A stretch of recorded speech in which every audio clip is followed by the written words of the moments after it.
Good evening, everybody. Greetings.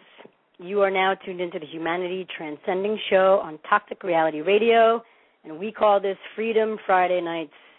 My Friday nights are about freedom, thinking about freedom, talking about freedom, and so I'm just immersing myself in the consciousness of freedom, and so that's why I call this Freedom Friday Nights. So, I'm going to introduce myself to you all. This is my debut on Toxic Reality Radio. My name is Siobhan Cerisi. Sometimes I call myself Siobhan of the Cerisi family. I will be talking to you guys about issues of sovereignty and creditorship and what that all means. So it really doesn't matter what we call ourselves, right, because we're not our name anyway. But you all can call me Siobhan or Humanity Transcending. Either one works. So, the Humanity Transcending Show, this intention of Humanity Transcending is very personal to me and very real to me. It is my belief and view that we are in transformational times, that all of the dysfunction in our own minds and in the minds of others, including the leadership, the folks that run the world, everything, all that dysfunction is coming to a head. And we're seeing it now.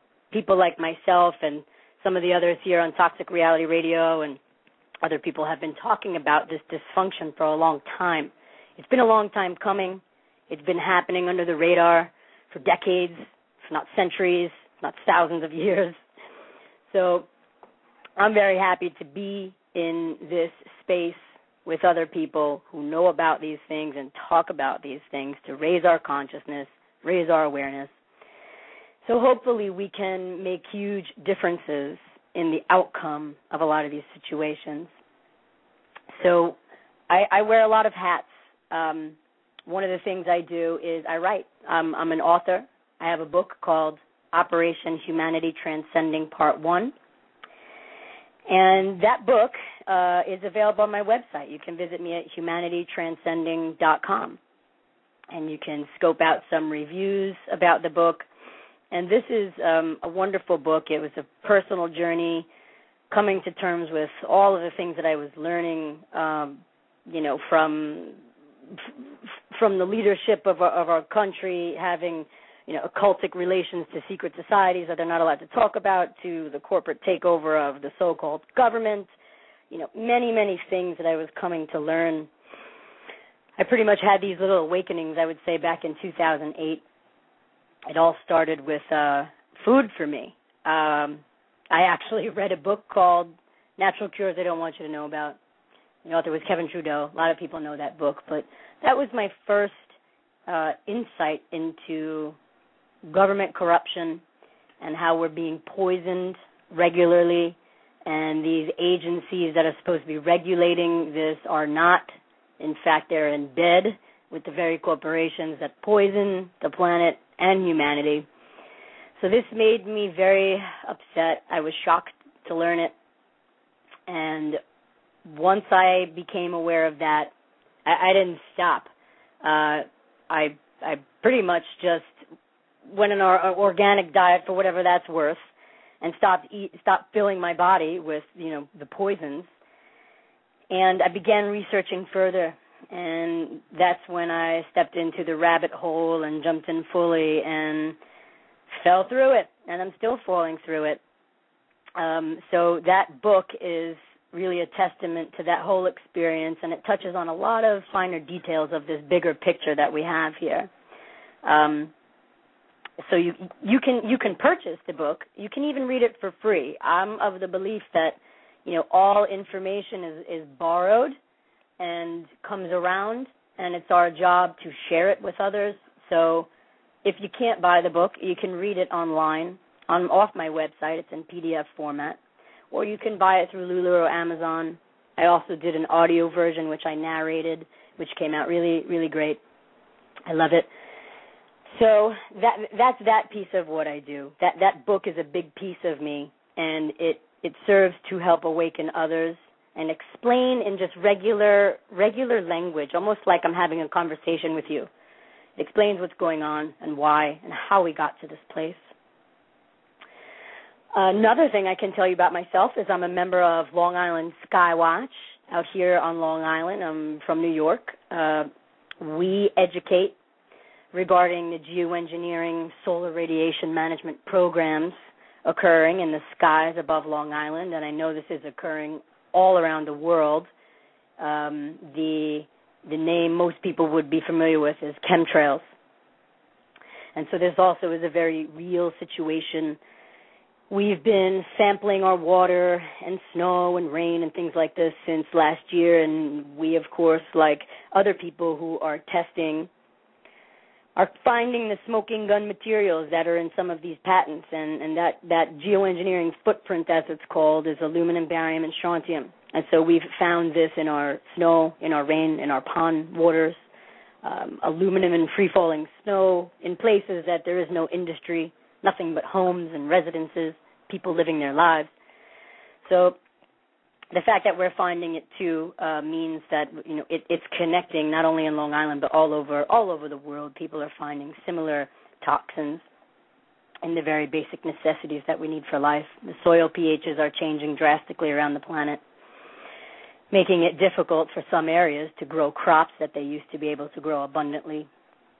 So our job as Long Island Skywatch, again, is to educate, and we purpose to protect these basic life elements that we all need to survive. And I'm happy to say that as a result of our efforts, we've made some major headway here on Long Island.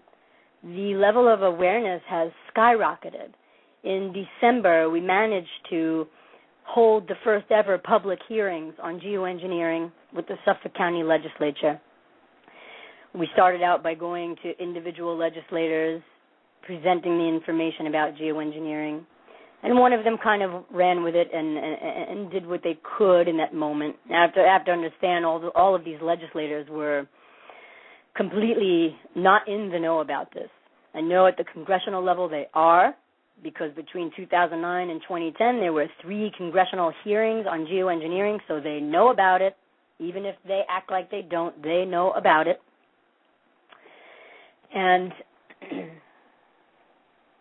sorry, I was reading something there on chat. Excuse me for the interruption. So the Congress knows about it. But at the local levels of county government, they really don't know about this. So we were giving them like a crash course, starting from scratch.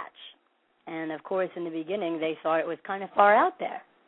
That is, of course, until you do the research and you start reading, the documents of the geoengineers and the documents of Congress and other nations around the world, what their governments are saying about geoengineering. So there was a bill in place that went to vote. It was a bill to protect air quality and was going to require an environmental impact statement before any companies would go ahead and geoengineer the skies. This bill didn't pass, and that's okay because it had a lot of flaws in it.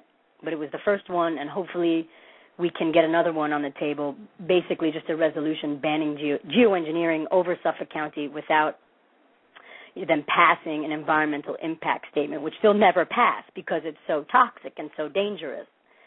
So other parts of the world are working on this. I know Maui in Hawaii, Michael Murphy is spearheading that along with others. Michael Murphy is the filmmaker of What in the World Are They Spraying and the soon-to-be-released Why in the World Are They Spraying.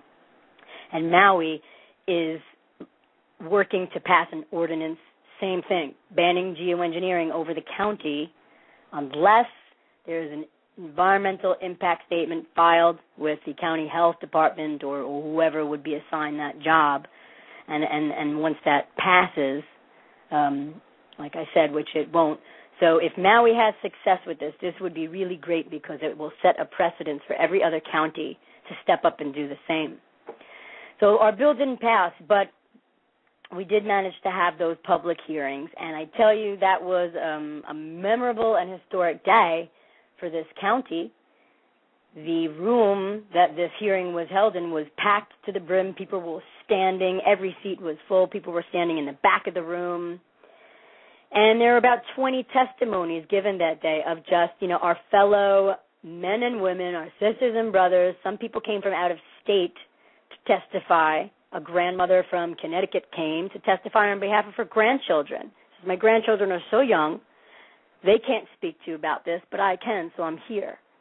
So we had over 20 fabulous testimonies from people sharing what they know about this and expressing their concern and expressing their desire for their so-called leadership to do something about it and to acknowledge it. And let's put our brains together to see what we can do about this. So Suffolk County legislature can never now say they don't know what's going on. They have every piece of data that you could need for one to evaluate it and say, yes, we know this is happening. Yes, the governments that be right now, some of them are telling us it's already happening. Some of the government agencies of the United States are telling us it's happening. You can go on NASA's website. You can go on the Navy's website, and they'll tell you about their trimethyl aluminum night cloud experiments. So they do it during the day and they do it at night. And these agencies also, like NOAA, National Oceanic and Atmospheric Administration, they make no secret about the geoengineering programs that they have running. You know, it's not a secret. You just don't hear the White House, the president, you don't hear them talking about it and telling you it's happening. But believe me, it's happening. Believe NASA when it tells you it's happening. Believe the Navy when it tells you it's happening, and they're conducting, crazy experiments above your head, spraying aluminum and barium and other toxins on us for the purposes of studying cloud physics is what they'll tell you. So, it's really important that we be aware of these things. Since those public hearings, like I said, the awareness in Long Island, in Suffolk County has just skyrocketed, and I'm so proud of that, and I'm so happy about that. So that's another thing I'm up to. Long Island Skywatch, you can visit us at longislandskywatch.com. That website has so much information on it, and it links you up to other websites that have a lot of information on it. Our last meeting was this past Wednesday, and it was the biggest turnout yet. A group called Save Long Island, Long Island Skywatch, us, and then New York Skywatch came for it too. We were lucky enough to have a screening of Why in the World Are They Spraying? This was a surprise. We were going to show What in the World Are They Spraying? But then we had the pleasure of having Michael Murphy, the filmmaker, come out and surprise screen Why in the World Are They Spraying instead. And he was able to answer questions from the audience afterwards. So that was just fabulous. He's an amazing man. Kudos to him for putting his life force and his energy and his time into sharing this information and putting films together and working with others to get it done. I certainly would not know what I know if it were not for that film. That was one of the first films I saw, and I dissected it and just went with it and started researching to verify and validate, and I was amazed at what I had learned. So I'll be bringing you shows about geoengineering. I'll be having some good top-notch guests on for you to keep you updated about geoengineering, what the latest is on that. So stay in tune for that. We're going to be talking about so many different things on this show. Another thing we're going to be talking about is contract law and sovereignty and what it means to be a creditor. I've partnered up with the folks that understand contract law and youwin.com, doing my own training. Recently had a run-in with some officers over a suspended license issue, and I began to assert the knowledge that I had accumulated over the past 2 years about sovereignty, and I did real good, but I also made some mistakes, landed me in jail a couple times. So I'll be sharing more with you about that, and I'll be on this show providing you with critical information about how you can set off your debts and start bringing resolution and peace to the financial aspect of your life, the economic aspect of your life, because whether we like it or not, we live in the monetary system right now. And so the system has not crumbled yet. It doesn't seem to be going anywhere just yet. So it's better for us to operate in the system that we're in consciously, like knowing the game, like knowing the rules of the game. Whether we acknowledge it or not, we're all playing the game of commerce. Every single one of us, every time we use a Federal Reserve note, every time we write a check, Every time we take money out of the ATM, we're playing the game of commerce, but the problem is most of us haven't known the rules, and so we've been screwing ourselves. And so I hope to change that, and it definitely requires some mental leaps. I'm in the process of that now, making the mental leaps necessary to live as the sovereign, live as the authority of my life fully, the governor of my own energies. Because if I cannot govern my own self, then I will be governed from the outside.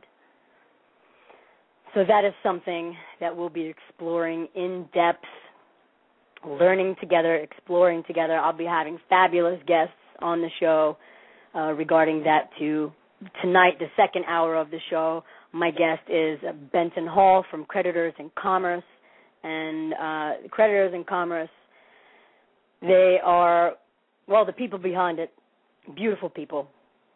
And they really give amazing, just stellar presentations and history of this and techniques and technologies to help you live as a creditor. And we'll explore what that means in the second hour of the show when we speak with Benton. So I'm on Toxic Reality Radio now weekly, and I also have a radio show once a month on United We Win Peace Train. There's a Peace Train, an all-day radio marathon, which is just wonderful too.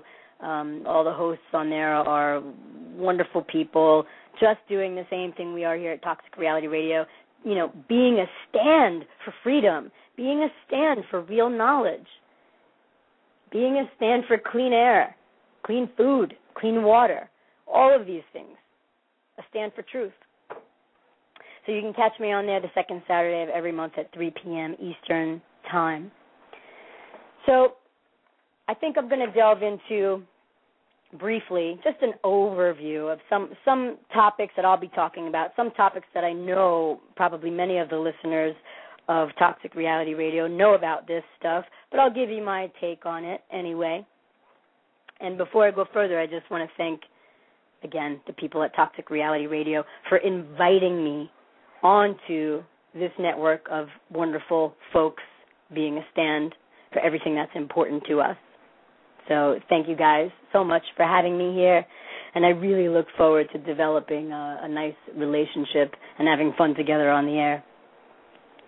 So one of the first things I'm going to delve into is a lot of the topics that I cover in my book. We all know that the government is corrupt. And so one of the things that I'm conscious of lately is even using the word government, right? Because when we use this word U.S. government, we're not in reality. We're not in reality because that U.S. government, as probably some of you know, but maybe not, is a company. It's U.S. Inc., USA Inc., a corporation, a company for profit. It's not a country. Now, America still exists. It's a nation. That's the country. But the United States is not a country, guys. It's a company. So I used to more so be about, peacefully protesting and engaging the leadership to do something about whatever issue it might be, whether it's GMOs or geoengineering, whatever manner of situation going on right now, because there's so many. But I realized after a while that I was barking up the wrong tree, because all of the politicians in place, they work for U.S. Inc. They don't work for the people, even though they're supposed to. Right? They took an oath. And part of that oath includes protecting the people. But we haven't really been reminding them of that. Like, we've done a pretty crappy job, myself included, of caring about what's going on. Like I know many of us do now and probably have for the past few years, but there was a good portion of my life where I was just kind of sleepwalking and didn't even think about this stuff. Didn't really care. Oh, I'm not into politics. Well, politics is into us. It doesn't matter if we don't care about it. That's wonderful. That works very well for the elite that we don't care about it. It's much easier to control that way. Nobody's asking questions. Nobody's challenging them.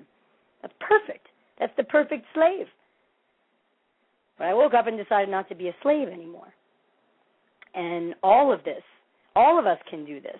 And many of us are and have, and we've woken up and we've said, you know what? Damn it, I am not going to be a slave anymore. I'm not going to bow down. I'm going to be more self-sufficient, more responsible for myself, and in that, I've experienced some freedom, in my heart and mind and in my own life, and that's very, very important. So everybody knows that the government's corrupt. Now we know that when we say government, we really mean a corporation. So I encourage, myself and others to just realize that when they say U.S. government, in your mind, substitute the word USA Inc. so that we really get present to what we're dealing with. Because for as long as we keep barking up the wrong tree to the people that work for U.S. Inc., we're really not going to get much accomplished. So I think the intentions are great of mass protests, and we probably need that in some way. But know what you're dealing with when you're protesting, because the more we can get closer to the truth, the more effective we're going to be in our actions. So most people probably know that this company, USA Inc., loves to hire and employ those politicians that come out of secret societies. This seems to be part of the game of the political world, right? You have people that are groomed to think a certain way. You have people that come from some of the wealthiest families, then going into positions of power. But this is usually after they've come out of some sort of brainwashing, right? So, for example, like we know about Skull and Bones.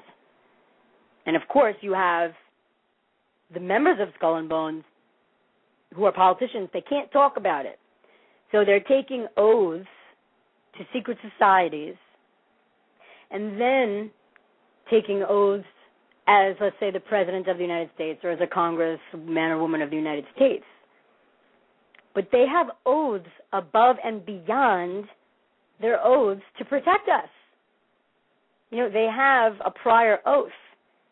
Just because they took another oath doesn't negate their commitment to their prior oath. So we don't know what they're swearing to, these politicians, when they join these secret societies. But know that mostly all of our politicians come out of some sort of brainwashing or grooming to be able to have the positions they have, because we've seen it before. Those who speak out against the establishment so much, some of them don't make it, right? When Kennedy wanted to shut down the Federal Reserve and restore the constitutional right of, coining our own money, creating our own money, well, he didn't get very far. They shot him. They got to him. And, of course, after he was dead, it didn't go further. It didn't go any further, shutting down the Fed and printing our own money. So there is risk involved for people that talk about these things. But just to give you an idea, I'm just going to go over a short list of people that have come out of Skull and Bones from the past and present. And they're all names you're going to be familiar with. You have Percy Rockefeller. There's the Rockefeller name, having membership in Skull and Bones. We know the Rockefeller family is almost like the royalty of this nation as far as money, because they've pretty much, them and their cohorts, like the Morgans and the Rothschilds, they've pretty much funded the growth of America since the early 1900s. They were buying up the media. They were buying up railroads. So, unfortunately, this land has been sold bit by bit a long time ago. And that's why China's here now, right? China's coming in and building in the United States. Well, they're the creditors, and the United States is a debtor. And the United States hasn't paid up. So what are they doing? They're coming onto the land because they own parts of it. Right? That is until we say otherwise and start acting as creditors. Maybe we can resolve some of this if we know what we're doing and if we take on the responsibility of setting off the debt. Maybe we can. I don't know. We'll explore that together.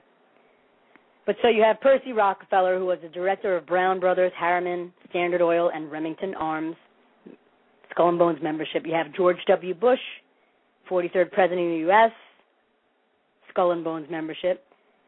You have actually every Bush. You have Prescott Bush, George H.W., and George W. They all come out of Skull and Bones brainwashing. You have Winston Lord, who was chairman of the Council of Foreign Relations and an ambassador to China, and an assistant U.S. Secretary of State. This is an interesting name. You have Austin Goolsbee, who is staff director to and chief economist of Barack Obama and his Economic Recovery Advisory Board. You have Frederick W. Smith, who is the founder of FedEx.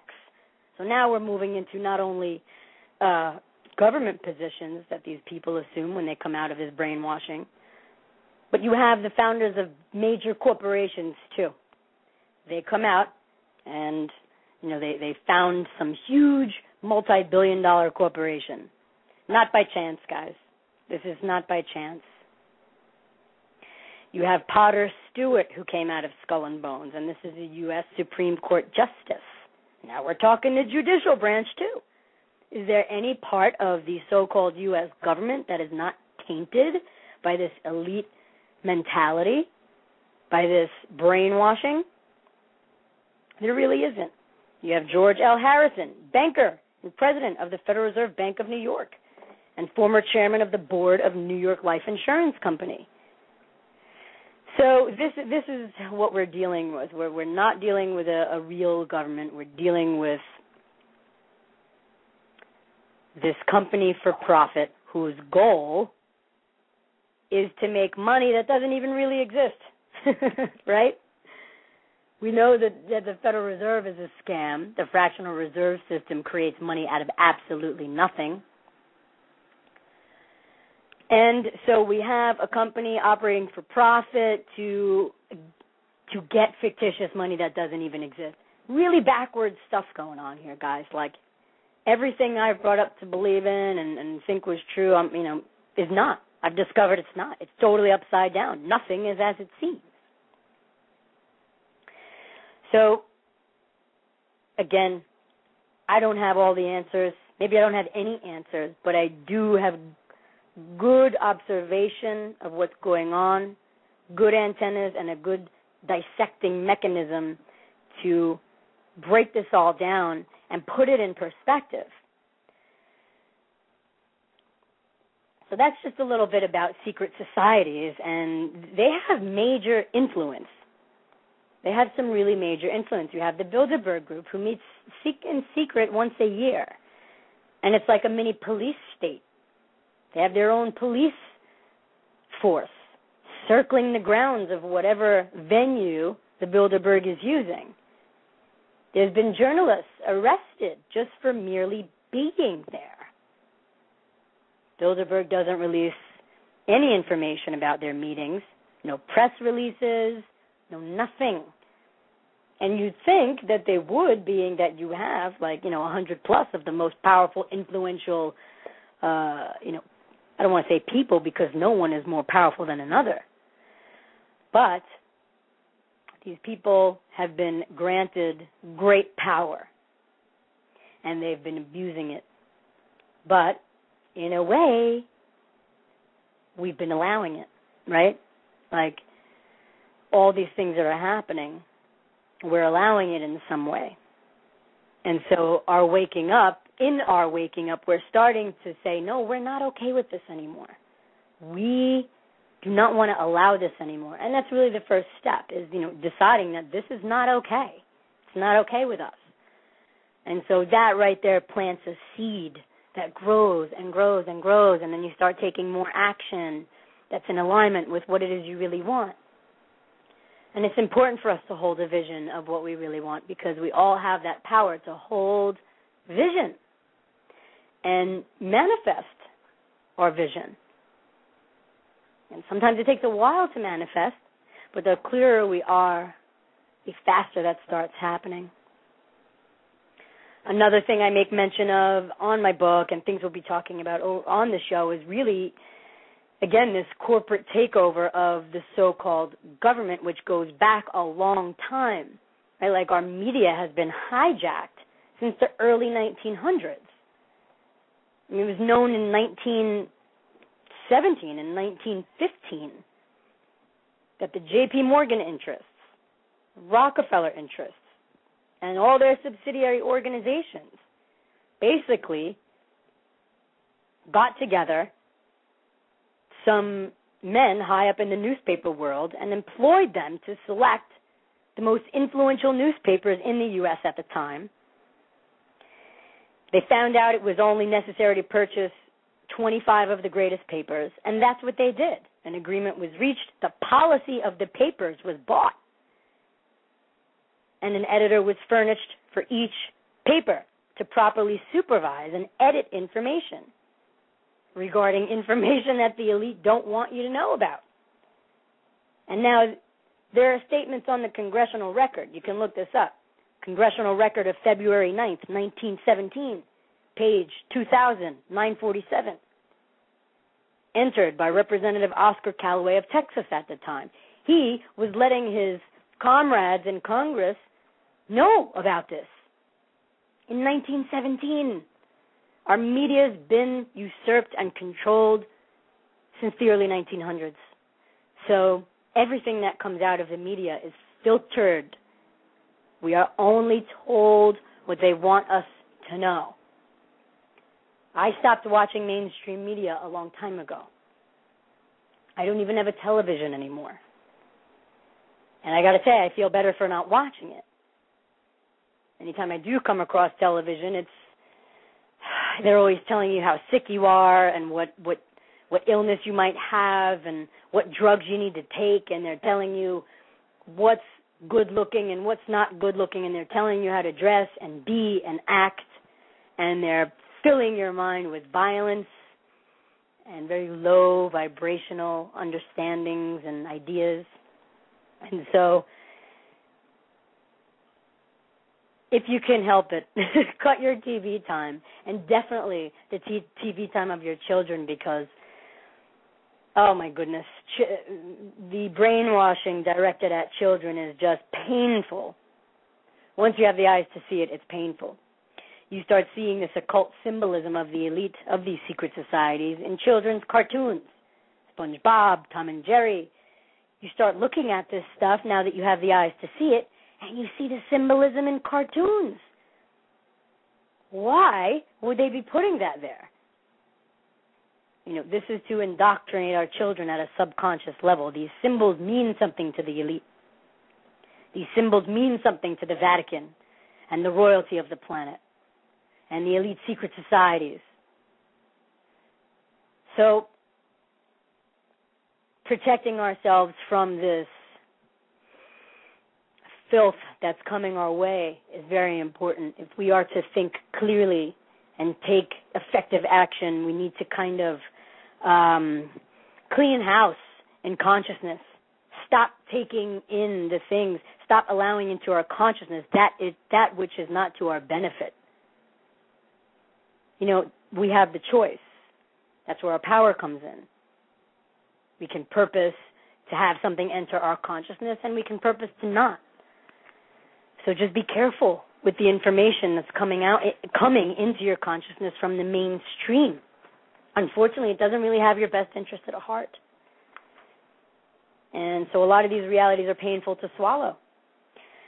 But because U.S. Inc.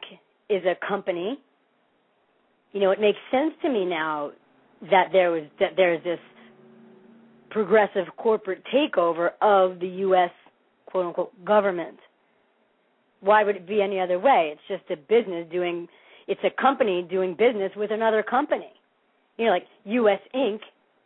and Monsanto, they're just companies doing business with each other. And so that's why you have CEOs of Monsanto, you know, then sitting on, you know, the board or acting as, you know, top dog for the EPA or the FDA. And then they go back and work for Monsanto some more after they've gotten some policy implemented as a result of their being, you know, in these government agencies, supposed regulatory agencies. I mean, it's nuts. It's called the revolving door. Politicians who serve in government, and then they go serve in the private sector, for the banks, for big agri, agribusiness, pharmaceutical industry. They really are all in bed together. So we got some really heavy stuff on our hands. But because there are so many around the world waking up, I very much have faith that as a result of our awakening and as a result of our actions, we're going to change things in a direction of freedom for everyone. We know we have free energy. This is another, bogus paradigm, that this scarcity paradigm. It's nonsense. We know this scientifically now. It's called the zero-point energy field, or the quantum field, where there is just endless, infinite energy. The very thing that gives us life, the very thing that allows me to talk to you right now, whatever is giving me life, that's the same thing that gives life to everything else. And everything is teeming with life. The very fabric of space is teeming with light and life. And we've discovered that we can tap into that and power our whole planet for free and clean.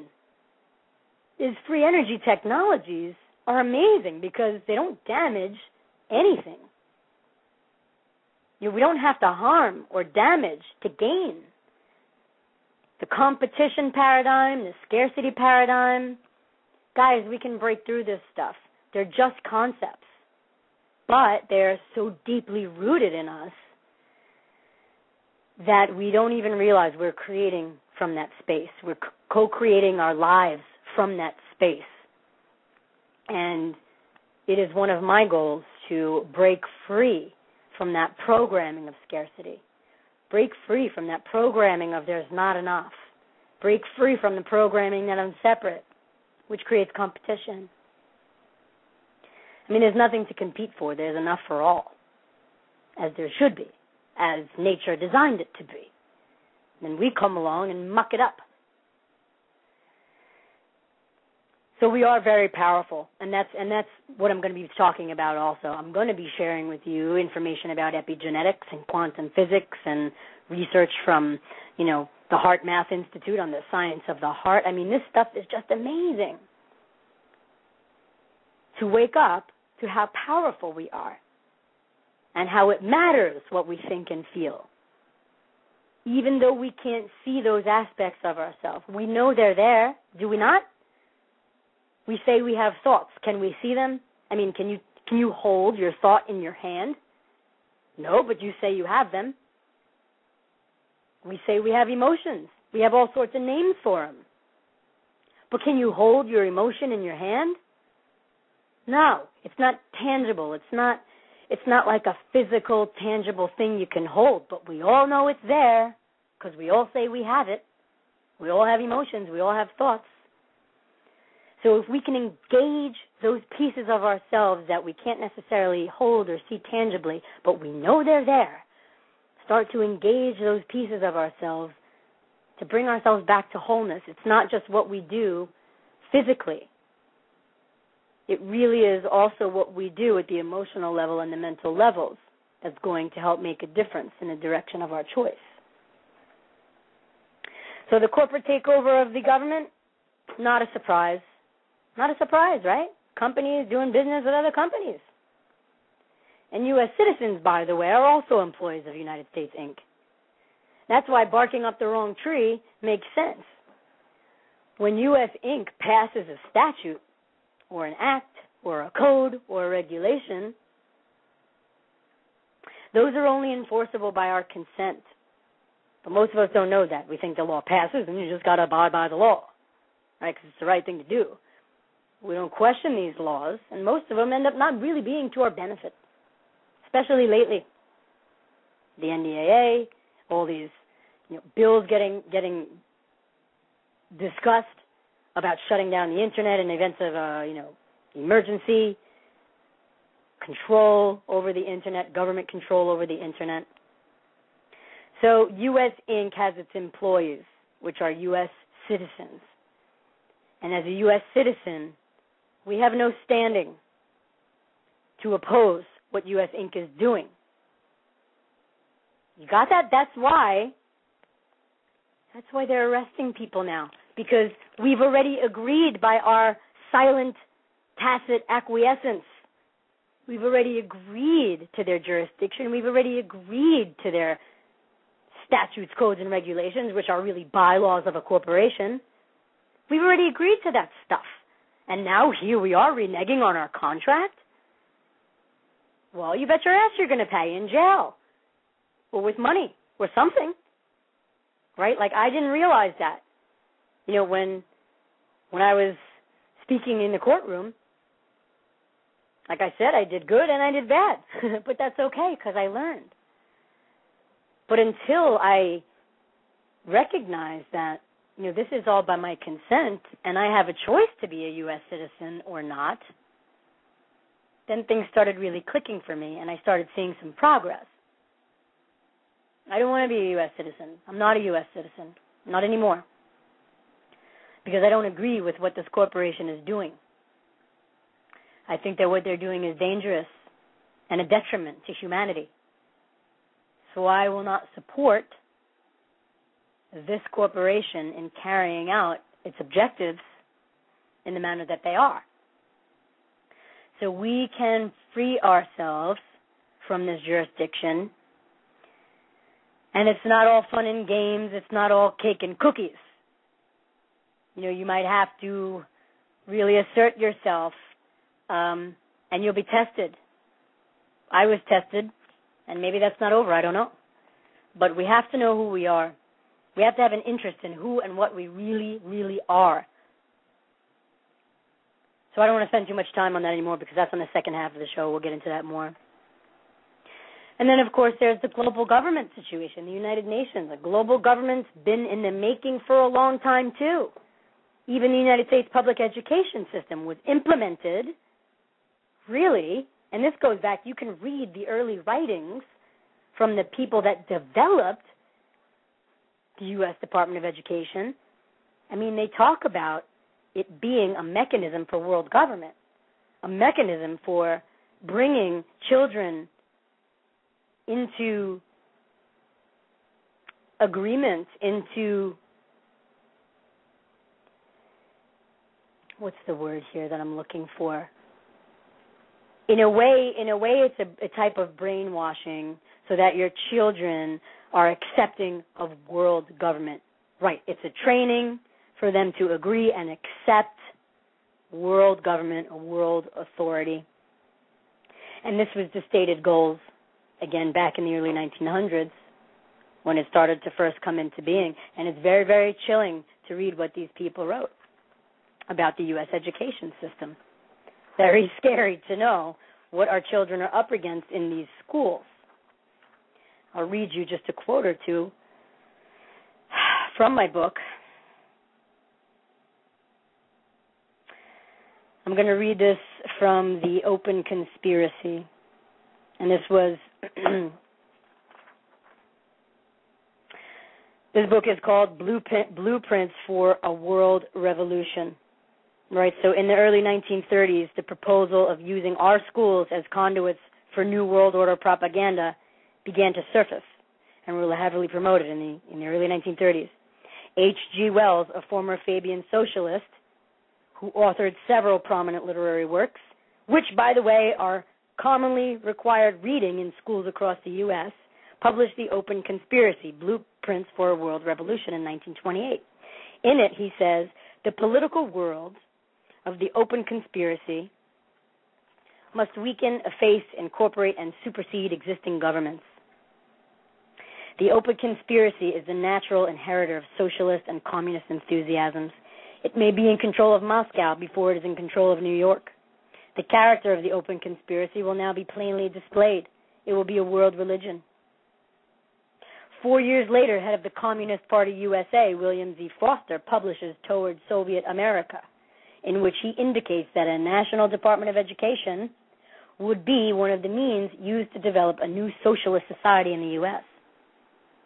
And I'm going to read you one more. In 1946, former editor of the National Education Association Journal, Joy Elmer Morgan, in The Teacher and World Government writes, quote, "In the struggle to establish an adequate world government, the teacher can do much to prepare the hearts and minds of children for global understanding and cooperation. At the very heart of all the agencies which will assure the coming of world government must stand the school, the teacher, and the organized professions." So again, when we're sending, I don't have children, right? But I have children in my family, and I think about them. I think about them going into school every day and getting taught just what they need to know, enough to be a good hamster on the wheel, a good little slave working for the matrix, not asking questions, just plugging along like the rest. And I want to encourage parents to give their kids an education at home about this stuff. I think a lot of parents shy away from it because they feel the children can't handle it. But the thing is, the children are going to be here when we're not. And I don't think it's fair to them that they be like deer in headlights, caught without any understanding or any knowledge of what's really going on. So in some way, they need to be told gently and lovingly so that they know what they're dealing with and what they're up against in a way. And then we have, of course, once you look into the character of the government, we know they've been manipulating the minds of the masses for a long time now. MK Ultra goes back to the 60s. We have HARP, right? We have a document called Owning the Weather 2025 where the United States Military Air Force is telling you that there are psychological implications and goals regarding weather modification and HARP. Again, they don't make a secret. They put it out there for us, guys. But most people aren't looking. And then there's the extraterrestrial reality. There's the extraterrestrial presence on this planet, which I personally haven't had any experiences with extraterrestrials, not that I'm aware of anyway. I've had some dreams, and I've looked at a lot of interviews and books, especially from ex-NASA people, ex-military, all agencies of the military, all branches of the military, ex-pilots, police officers, ex-CIA, who've come forward to share what they know, share what they've been privy to share what they've experienced. Some of these men and women recount their experiences, and wow, it's just fascinating to hear what they saw and what they know. So that's something I'll be bringing up periodically too, is this extraterrestrial presence on the planet that many of our brothers and sisters of humanity say, it's true, I've had experiences myself, and, it's worth it to listen to this too because, the buzz date is kind of, going around, which today is the 3rd, so supposedly August 4th is like maybe a day of big-time disclosure. We'll see about that. And I'm always kind of funny with dates anyway because, the Gregorian calendar only came into effect in, the 1500s. Maybe earlier, but before that we were using lunar calendars and solar calendars. So, to give dates is a little difficult, and I wouldn't bank on any specific dates. But if disclosure is upon us, I am ready. Bring it on. I'm ready. Let's do it. I know we're not the only ones in the solar system and in the universe. That'd be absurd. So, and not only that, all the evidence indicates that there is a reality of extraterrestrial activity and relationship, especially with the government. Some of these extraterrestrials reported that they're working with the government. In exchange for technology, the U.S. government gave permission for its citizens to be experimented on. Anyway, this is from the research I've done. I can't vouch for that if it's true or not, but that's the research I've done. And it makes sense to me. The last 10 minutes of this first hour, I really want to focus on how amazingly powerful you are and how amazingly powerful I am. And it really goes back to the energy that we are. So as we progress together on this show and grow and learn, I'm asking that you guys, and I ask it of myself, that we be open to opportunities for growth during this time of crisis. Crisis can often spur great growth in an individual if we are willing to learn from it and if we are willing to be open to those opportunities for our growth from it. And I'm also asking that we open up to being inspired by ourselves. So I'm going to give you a little piece from some of the Heart Math Research Center's information. They have a free publication called Science of the Heart, Exploring the Role of the Heart in Human Performance.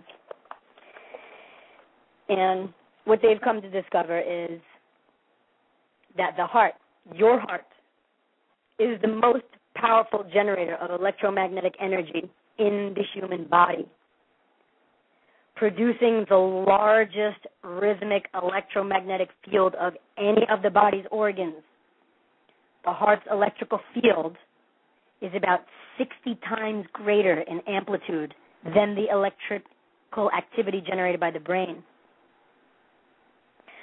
The heart's field can be measured in the form of an ECG and can be detected anywhere on the surface of the body. The magnetic field produced by the heart is more than 5,000 times greater in strength than the field generated by the brain. So we've been taught that all of our intellect is in our head, right? That it comes from our mind. That's been like the main dogma, that it's the brain and it's the mind. And that has some truth, relatively speaking. But it's relative, because when you look at the science of the heart's energy field is much bigger than the brain's and more expansive than the brain's. And did you know that the heart has upwards of 40,000 neurons of its own? Heart Math likens it to a little brain. The heart and the brain are constantly communicating with each other via the nervous system, by pulse wave. When you feel your pulse, did you know that that's communication? That's your heart, the neurons in your heart communicating with the neurons in your brain? Very sacred. So when you feel your own pulse next time, just get present that that's communication, right? It's one of the ways your heart communicates with your brain.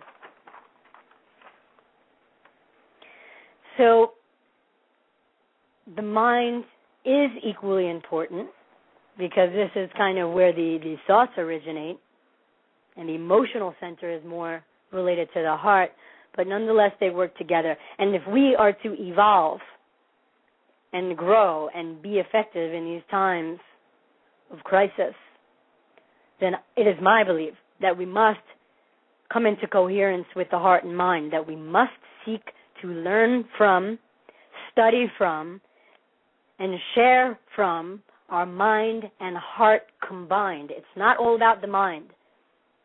It's really not. You have a vast intelligence. I have a vast intelligence that I'm just really purposing to tap into more and more. When I choose to come from my heart and mind combined, I speak better, I flow better, I am more at peace, and I learn better, because I'm utilizing another aspect of my being that is actually more powerful than my brain. So I offer this information to you so that you can think about that. So I'm looking at the chat here. There's a caller in the queue. Let's see if I can bring this caller in. Okay, that's going to be a no for right now. So we have about 5 more minutes before the second hour begins with our guest, Benton Hall from Creditors in Commerce. Siobhan. Yes. Hi. Hi. Is it Benton? It's me. It's Adam. Oh, hi, Adam. Hi. How are you? Sorry to interrupt you and stuff. I just didn't want to get the whole thing all mixed up. You're doing fantastic. Okay. I just wanted to let you know that there was a caller in queue about 15 minutes after you started, but I don't know. They had their hand up. In other words, they wanted to come on and stuff, but I don't know if that was your call in or not. And then they kind of hung up after 20 minutes and stuff. So I hope that wasn't your caller. Are they still there? I'm turning on their mic. No, they're not. They're not there. It's only me and no, don't turn that one on. They're just a listener.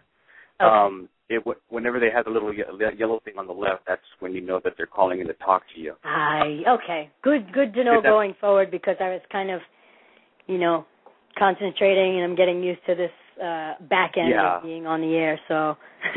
No, I know, and then you're doing fantastic. It's totally awesome. Everything you're talking about, it's just exciting. I can't wait. Are we still on the air right now? Yes, we are. Oh, we're still okay. here. So thank you. I'm glad you're enjoying it. There's so much I want to cover. It's like I'm touching just a little bit on everything, because there's just so much to talk about.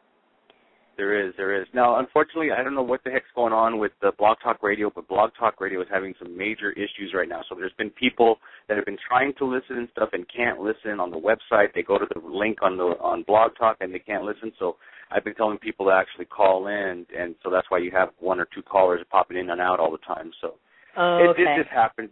It just happens sometimes, but, the archive is always recorded and everything will be fine there, so we'll be good to go. Okay, and what I'll do now is I'll keep that screen in my view the whole time so I can see if people are calling in. Oh, that might have been Benton. I see a message from here that he contacted me about 7:30, and he said, "Girl, I'm on, click me in." So that so that was him. Okay. Anyway, let me see here. Am I still in Blog Talk Radio? Am I still on? Can you all hear me? Yeah. You're on. You're still on. You could message him back and have him call back in, and then I could show you. Yeah, I'm going to message him right now. Okay. And no worries. Sorry, guys. I'm just going to be silent for a moment to try to contact my my guest.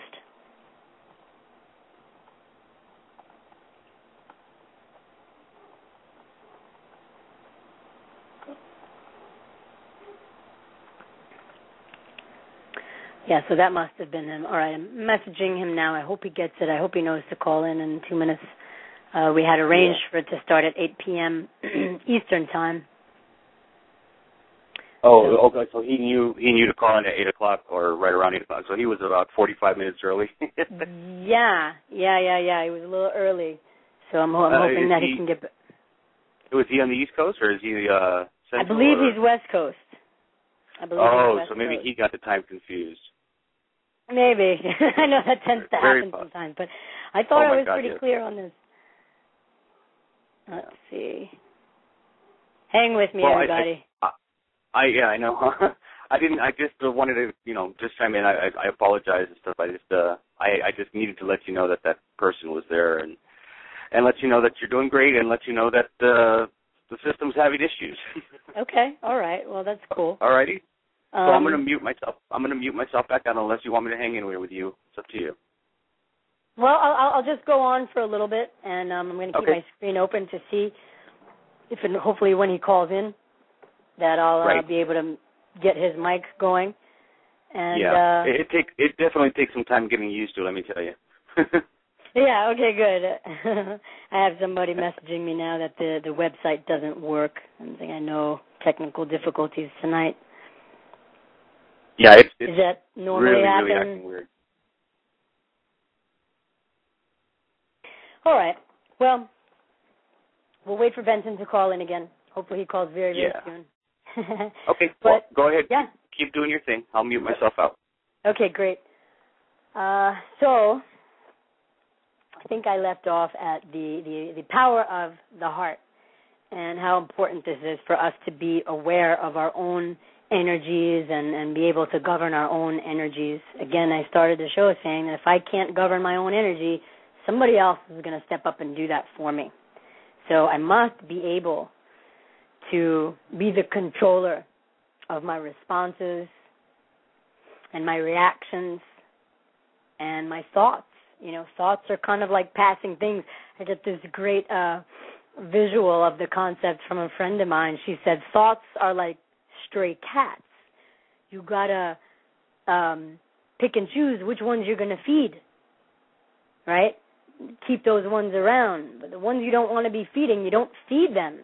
The ones you don't want to keep around, you don't keep feeding them.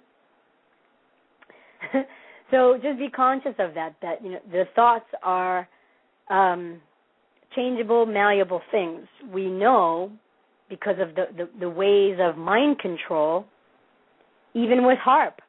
HARP can affect the mood of many people, of a mass of people. This is the psychological aspect of it. So you may have thoughts that maybe might not even be your own. But know that you don't have to cling to that thought. You don't have to run with it.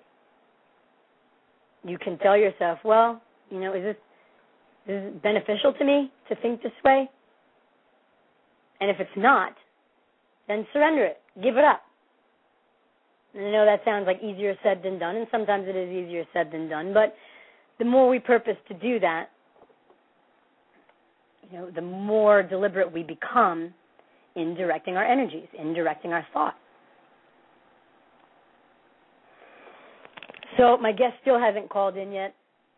I did have our communications say 8 p.m. Eastern Time. He called in a little early, and I hope he's going to check back in with us. I'm sorry for the technical difficulties. I'm sorry for the guest not being here at this moment.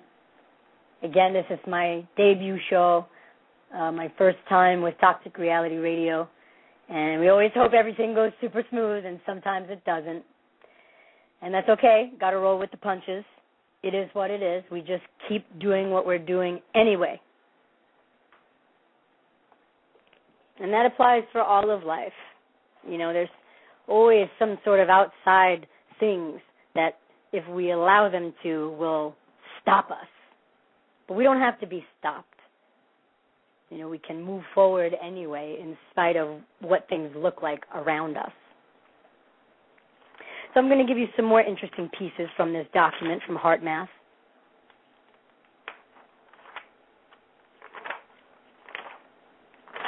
So I flipped through the pages here.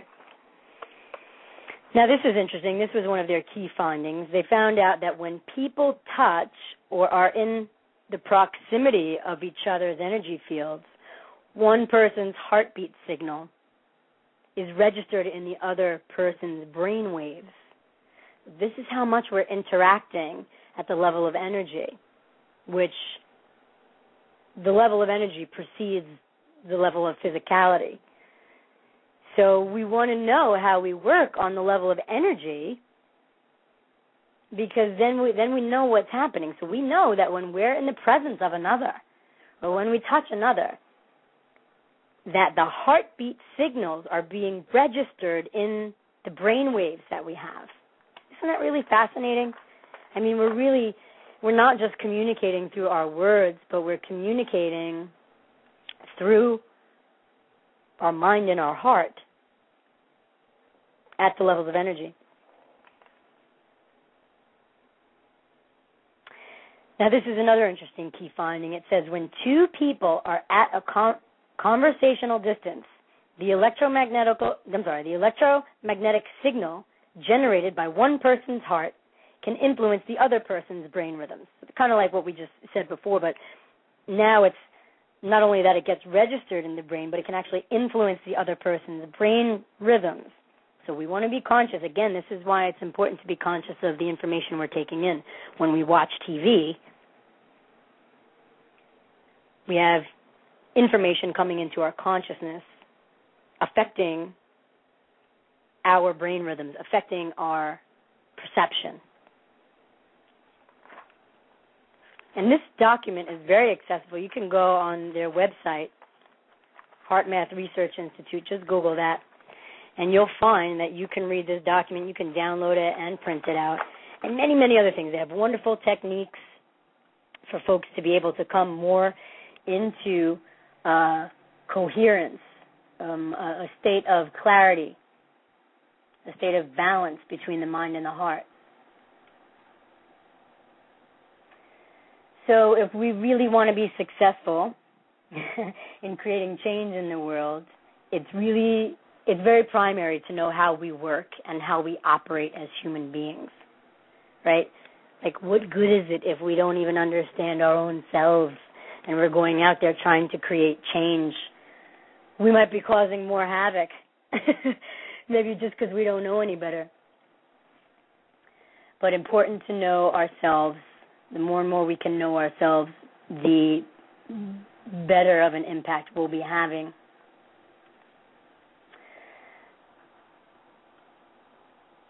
And this is not something new either. You know, these concepts of the heart and the brain and how the mind creates reality. I know the heart and the brain are in connection and speaking to each other. This was known by our ancestors, you know, over the thousands of years, who have preserved this knowledge in their writings and passed them down to us, whether orally or in writing. But they knew then what we know now. You know, we have a vast reservoir of wisdom and truth to pull from the ancients and the ancestors who walked and lived on this planet just like we do today. And that, too, has been, in our culture, at least, in the society here in the States, that has been very much dismissed. It's been called myth. It's been called, you know, story and superstition even. But the ancients knew then what we're just discovering in our modern day. So there is something to be said for turning to the sacred writings of the ancients, or the esoteric writings of the ancients, because we're just coming into this knowledge. We're like babies, and knowing that there were folks on this planet who came before us who knew this stuff. I want to hear them. I want to look at what they're saying. I want to become familiar with that knowledge. It's really important. I'm just giving a quick check back in Blog Talk Radio. I don't see my guest calling in. I wish I had a phone number for him. I don't have anything except our Facebook communications, and he's not around. So I really apologize for this, guys. I don't know what happened. Maybe I can have him on next time. But for now, let's see what we can get into next here. I have tons of stuff on the brain and the heart, and it's just fascinating to me. So we can start, again, to get clear on this. So according to quantum physics, what's called the unified field pervades all matter, right? Everything we see, table, chair, body, at the basis of all of it, at the basis of all matter is energy. Before form, before matter, before the atoms that make up things, all that exists are energy waves of infinite potentials. And I know that's like really far out there. It's like, what the heck does that mean? Well, we can just explore it more and more. But know that energy is what you're made of, and that the physical reality is one perception. And it's true, but again, it's only true relatively speaking. Because when you put yourself under a microscope that's strong enough, you can see that you're a vibrating field of energy. So it is all relative, truly, because there's layers to the truth. I had this conversation with somebody the other day. They mentioned how, the laws of physics just are. They're true. They're in place. And I said, yes, that's true, but it's only true up until a certain point, and it's relative because when you observe what happens at the quantum level, things don't behave like the laws of physics tell us they should. So again, this concept of truth is relative is very, very important because the truth, it seems like it's endless. It seems like there's no end to it. You can dig deeper and deeper. You can go further and further down into the rabbit hole and discover more and more truth that blows your mind away, can blow your mind to bits and pieces. I mean, my mind is continuously blown from the things I learn and the things I study and the things I look at. So this quest for truth, it can be devastating. It can be painful and very, very hard to swallow. But it can also spark a flame of freedom in you. It can also really help put things in perspective for you. You begin to understand why things are the way they are. And a lot of this is a result of giving our power away, expecting others to take care of things for us, take care of us. And the mentality is changing now. We're becoming more responsible for ourselves. And one of the ways we can do that is to get involved more in our communities, like get to know some of your local farmers maybe.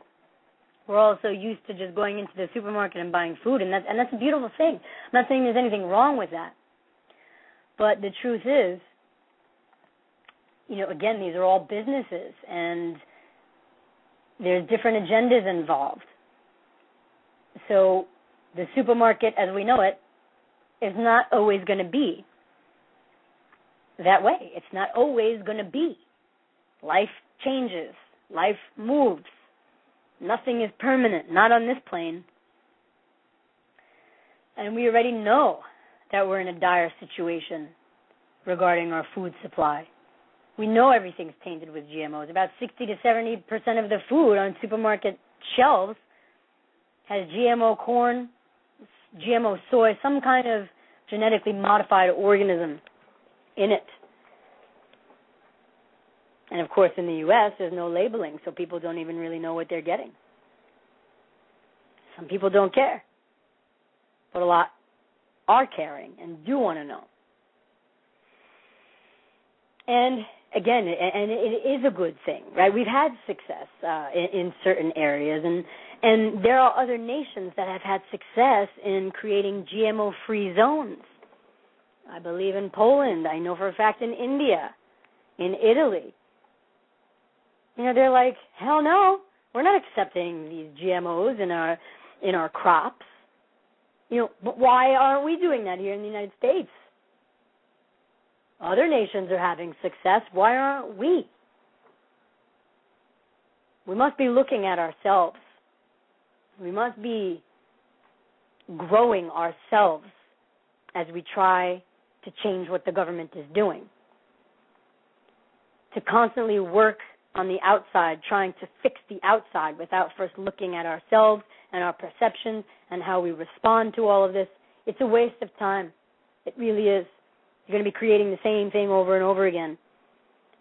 The shift is not just about what's happening in the outside world. It's very, very much about what's happening on the inner world. This is a shift for the entirety of humanity. But it takes courage. It takes courage to look at oneself and look at our role in how this has all happened. Like I said, I was sleepwalking for a good portion of my life, and so I was actually contributing to the problem, right? Like by not knowing, by being ignorant, by working for the matrix and thinking that's the thing to do. Now that I realize it's not, it's like, well, I was part of the problem. And that's okay. And I'm not saying that in a blameful way where I'm making myself wrong or bad for it. I just didn't know any better. And that's the deal with a lot of our brothers and sisters of humanity. Some of them just don't know any better. And some of them aren't ready. And maybe not all of them are going to wake up. But that's okay, because there are many more waking up every day. I see it in my own life. I see it on the internet, all around the world. People know what's going on, and they're sick of it. And so many of us are looking for ways to improve these situations. So I see it growing. I see the awareness expanding. But I also see that a huge part of it is shifting the way we think, shifting the way we respond to the leadership, hating them, projecting anger on them. I don't know how much value that has in actually shifting things. I don't really think it has much value. And those feelings are natural. I mean, when I first started waking up, I was quite depressed for a little while, and I contemplated whether I would even want to be in a world with martial law and FEMA camps. And I had decided that, nobody's taking me anywhere. If somebody knocked on my door and wanted to cart me away off to some FEMA camp, it ain't going to happen. I don't care if they have to take me out on my doorstep. It's not going to happen. I won't bow down to you. I'm not your bitch. I don't belong to you. You don't own me. You don't have authority over me. You can take me out now. I'm not going.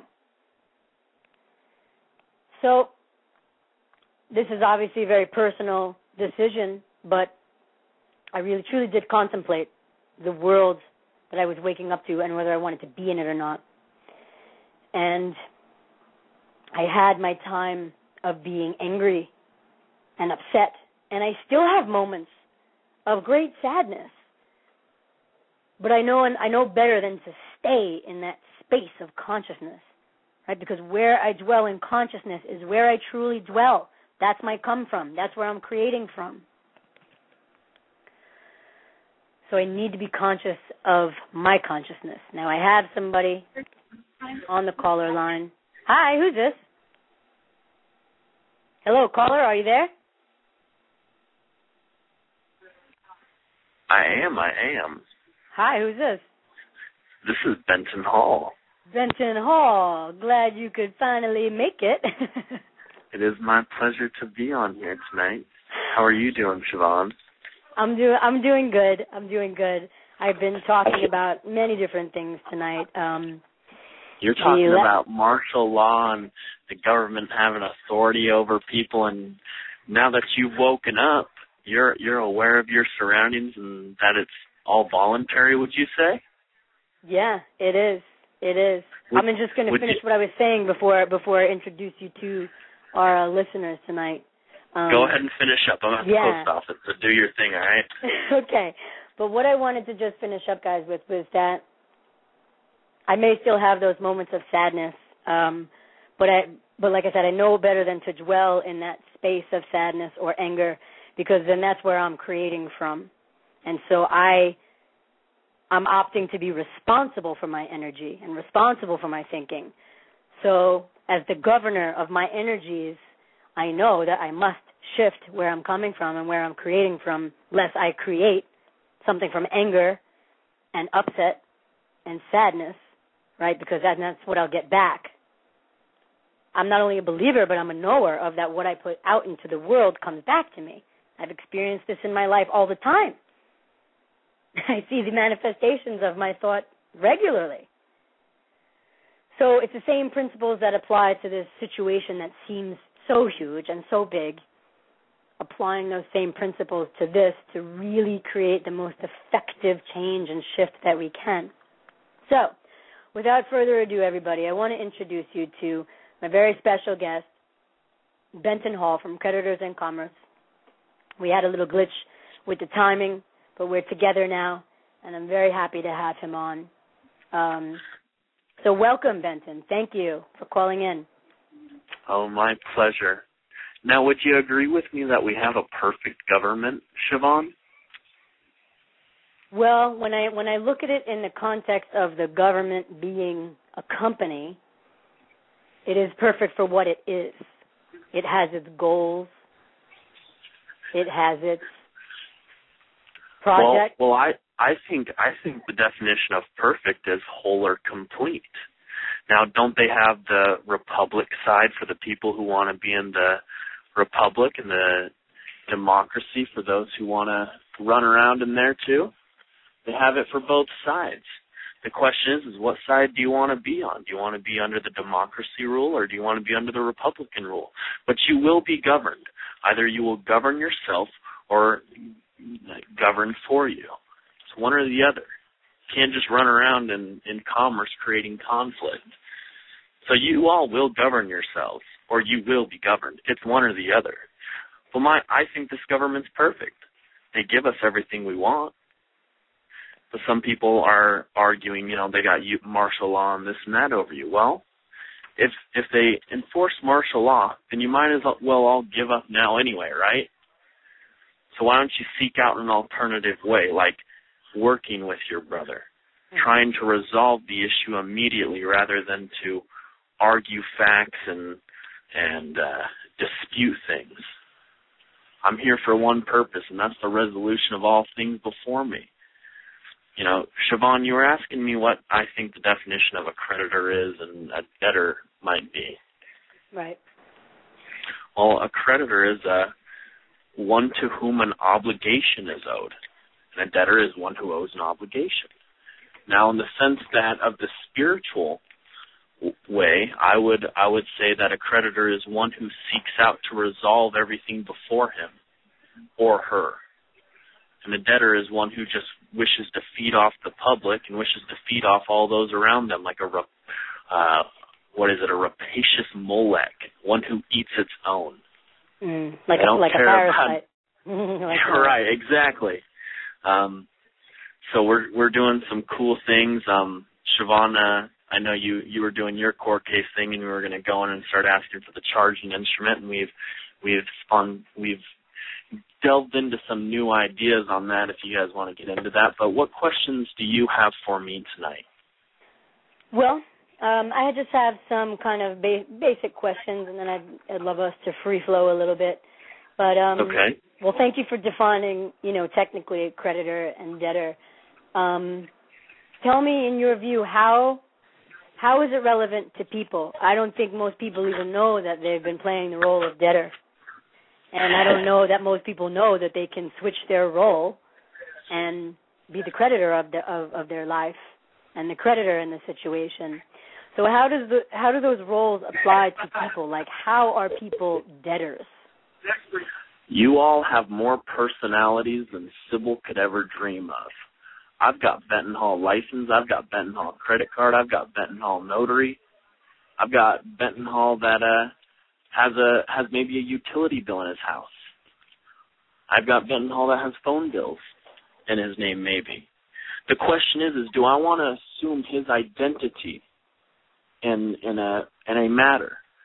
Only identify is defined as what is it? Only you can identify yourself.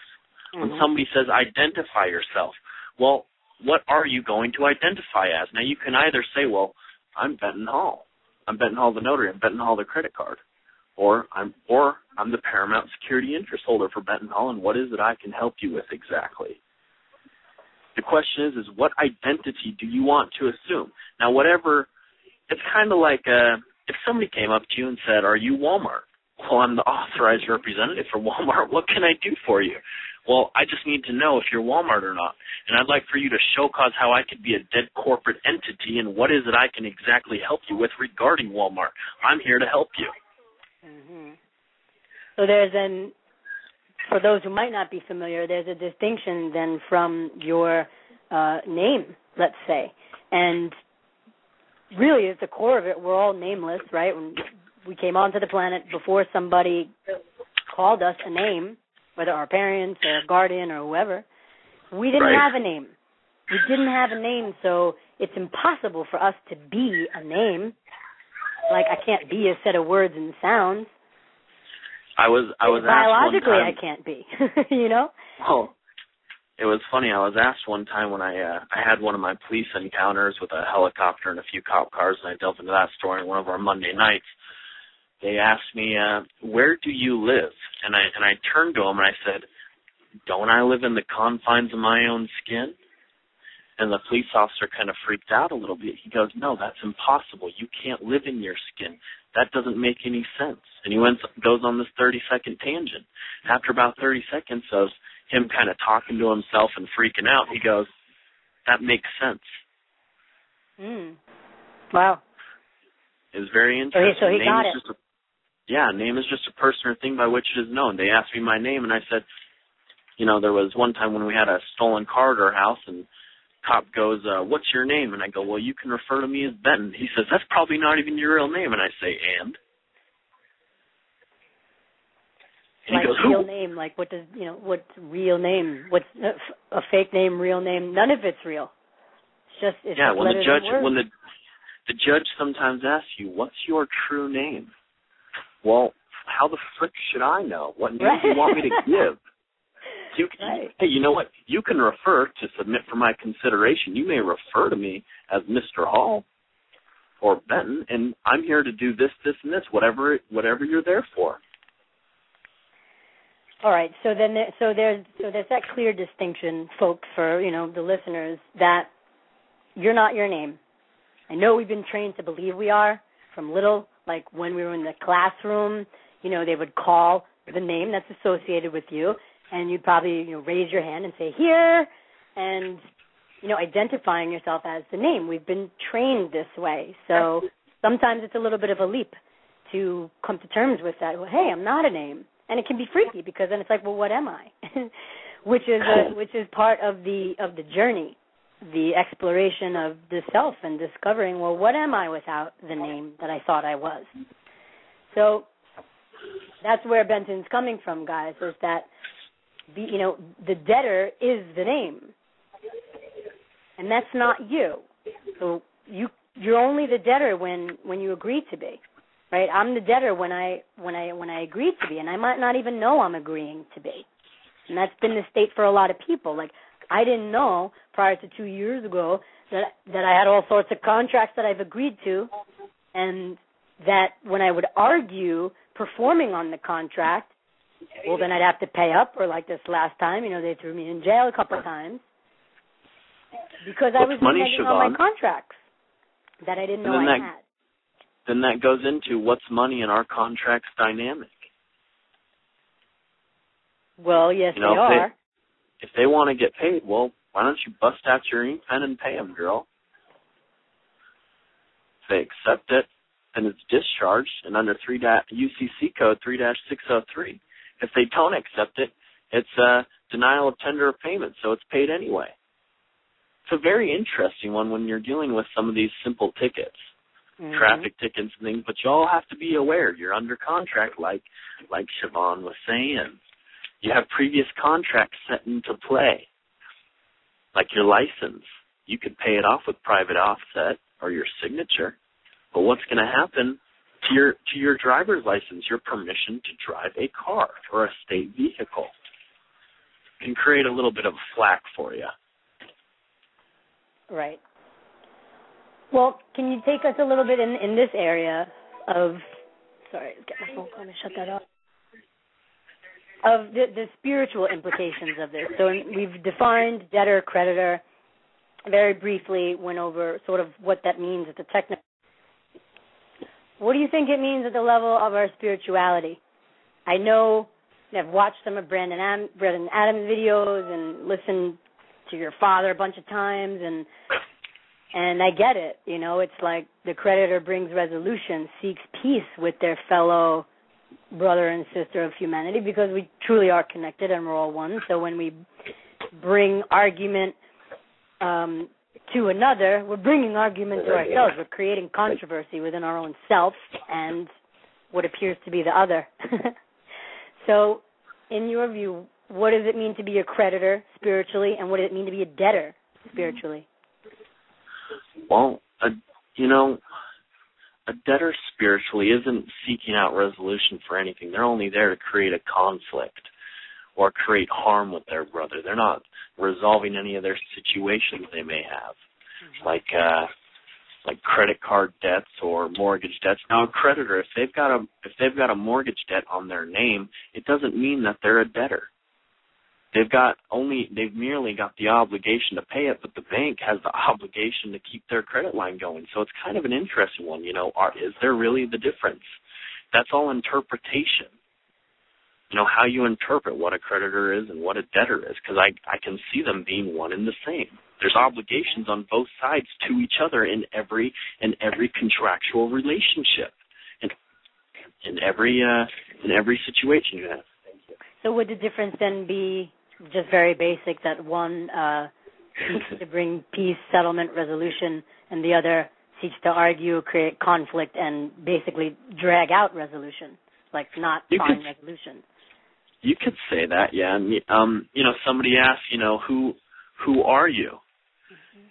Well, that's what's your capacity. And depending on what your capacity is, I could say I am that I am. When Moses was asked at the burning bush, I think that's what it is. They said, who shall I say sent you? Well, I am that I am. And you can tell them this person sent you. I can't remember the exact storyline of it. Well, and what does that mean to you? I mean, I am that I am.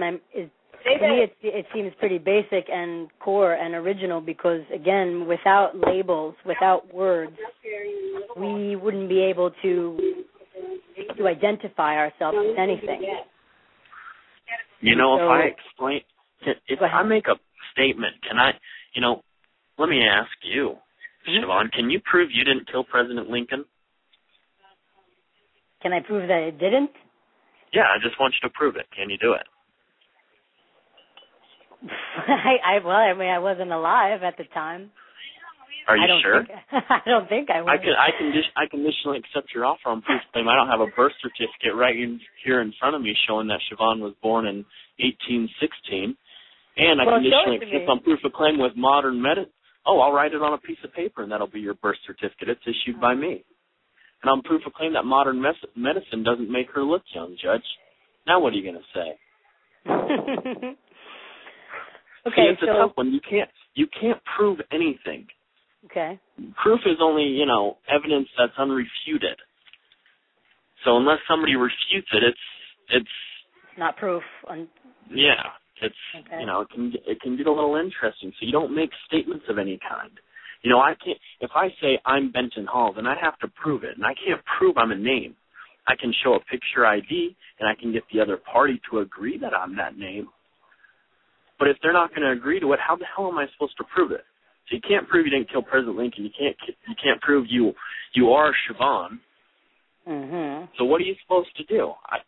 That's where conditional acceptance comes in. I conditionally accept whatever they're saying on proof of claim that I'm not here today as Benton Hall.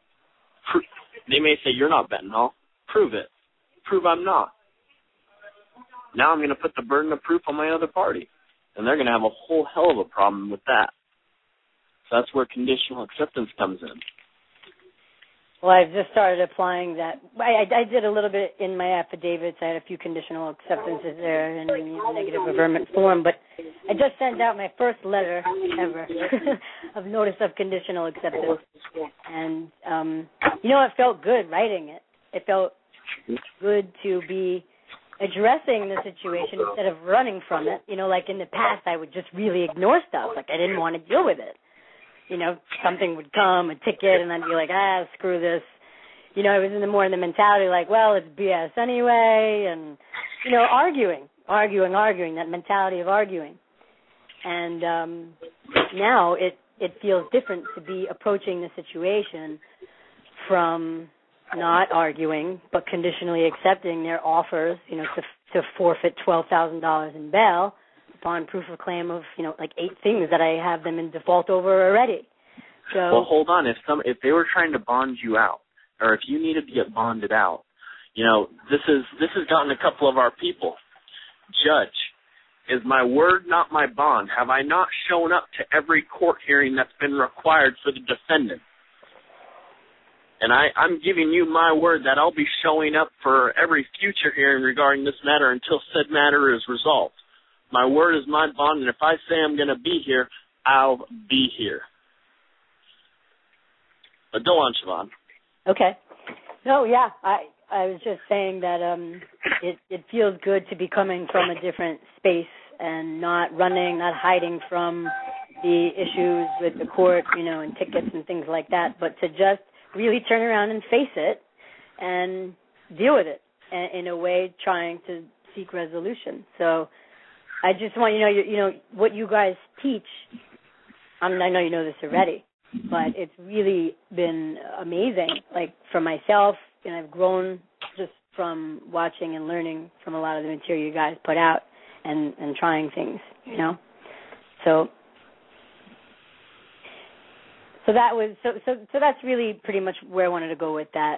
When I asked you spiritually, what is a debtor and what is a creditor, it's really just like coming from 2 different mindsets, 2 different heart sets. We were talking earlier in the show, I was talking about the mind and the heart, and I was citing some research from the Heart Math Institute, which has discovered just some fabulous, amazing information about our heart and how its energy field, it's like 5,000 times greater in amplitude than the brain's electromagnetic energy field, and how the heart has about 40,000 neurons of its own and is nicknamed like the little brain. So I feel the difference between creditor-debtor is basically, coming from a more maybe heart-centered space than just intellectual mind, because the heart without the mind, if we're not engaging the heart's intelligence and we're all mind, that can get us into trouble sometimes. Certainly got me into trouble in my life. The more I engage my heart consciousness with my mind, the less argumentative I want to be, the more I want to be resolving. So I think a creditor is also one, like a real creditor, who lives that way, is one who does sort of engage their heart more. What do you think about that? I'd have to 100% agree. Everything is the come from is everything. Where your heart is in a situation. Are you there trying to hurt somebody? Are you there trying to resolve it right there and then? Are you trying to help your brother? Sometimes, some people don't agree you should charge your brother. Well, sometimes your brother may need to get charged to learn a lesson. Right. If a police officer damages my party, now I'm not into leaning people up, but I surely will give him notice that I do have that capacity and I do have the knowledge to do it. Are you sure you want to be liable for an X amount of dollar fine for assaulting my person for assault and even battery? Are you sure? Mm-hmm. Are you sure I can't garnish your paychecks in your house and any assets or derivatives that you have in your name? Cost many a man life or fortune for what he was not sure of. Now, I may only want to do that, may lean him up, but then I may give everything back to him. Mm-hmm. Just to teach him a lesson. Look, brother, you're out rousting the cattle up. What do you think's going to happen when you roust enough of them up? Now, people, do not go against this government with guns or anything else. I'm telling you, they got jet fighters and satellites and all sorts of crazy things we've never even heard of. Battleships. I mean, even thinking about going up against them with weapons, forget about it. Throw that out of your mindset. It ain't happening. You beat them in a knife fight, they're going to come back with 2 guys with a couple guns. You beat them in a gunfight, they're going to come back with a SWAT team and a few other things. You beat them that, they may bring the army. Don't even try it. It ain't even going to be in your mindset that you're going to win. Now, paperwork-wise and a few things, well, that's a little bit of a different story. I surely think you can beat them. because you are the sovereign. You are the authority. I had a couple things written down that I'm not in front of, but the Declaration of Independence. All men are created equal. What does that really mean? We have unalienable rights that were given to us by our Creator. It's very interesting. They took an oath of office to protect the Constitution. You know, a lot of your constitutional rights, they're right there. Fourth Amendment Constitution to be safe and secure in your person. But from unreasonable searches and seizures. It can get very interesting. So much. What else do we have, Siobhan? So much comes to mind. You know, there's just talk about this stuff for hours. I know. Yeah. Just really. I would like to give notice though. If y'all know Brandon Adams, Jack Smith, and Gordon Hall, and you like their teaching, they will be doing a seminar in Scottsdale, Arizona, on August 24th, 25th, and 26th of this month. So I did hear about that. I did want to go. If you can go, people, I would go. I'm not able to make it, but it's going to be a lot of fun. I'm going to change things up for this seminar. Some mock trials and things are going to get a little interesting, where we play rollout, if you didn't know that, and we're going to give examples, and it's going to be on how to resolve debts, whether it be a mortgage debt, a credit card debt, a freaking criminal debt. Mm-hmm. It's all the same. It's all just a debt, and it has to be resolved. The question is how do you go about it, in what situation? And the more important thing you all have to remember is contracts are dynamic. They move every day, everywhere. The famous quote by Justice Michael Massmano, even the most ironclad contracts can be cut into by the acetylene torch of parole modification, and parole can be speech or writing. So cut into by speech or writing. The most ironclad contract, I don't care what kind of contract you have on my person or you have on somebody else, it can be moved. And that's where we come in. How to hold your contract. Mm-hmm. So yeah. It can get very, very interesting. Definitely, and holding one's contract requires like some balls, right, to begin with, because a lot of us, you know, are kind of scared at first, and I'm still working through my fears, you know. I've already felt like I worked through a lot, and there's still more, but I feel like that's very critical to be able to hold a contract. One has to not really engage the fear, but engage their own like personal power and really, really stand in that. What do you?